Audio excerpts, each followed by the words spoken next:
বন্ধুরা কেমন আছো সবাই? প্রতিদিনের মতো আজকেও আমি আমার রান্নাটার কাছে চলে এসেছি। দেখো এটা মাশরুম মশলা দিয়ে হয়েছে, এটা চাটনি, আর এটা হচ্ছে মাশরুম পেঁয়াজ আলু দিয়ে ভাজা। তোতন মশলা মাশরুম খাই না। এটা মাছের টকটা করাই ছিল। আমাদের মাছের টক করে একদিন 2-3 দিন আমরা খাই, ফ্রিজে রেখে পরে। এটা হচ্ছে মাছ সর্ষে, পুকুরের মাছ বলে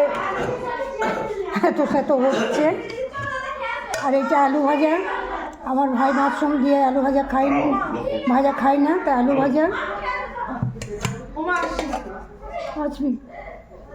আর এইটা মাছের তেল, মাছের মাথা দিয়ে পালং শাকের ছ্যাঁচড়া। ব্যাস, আজকে তাহলে আমাদের রান্না পালং শাকের ছ্যাঁচড়া, আলু ভাজা,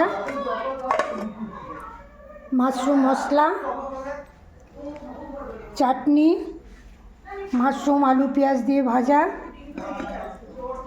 মাছের টক আর মাছ সর্ষে। সবাইকে অনেক ভালোবাসা। সবাই খুব ভালো থেকো। কমেন্টসে জানাবে আমার ভিডিওগুলো কেমন লাগে। তোমাদের কমেন্টসের আশায় থাকি। আবার অনেক ভালোবাসা।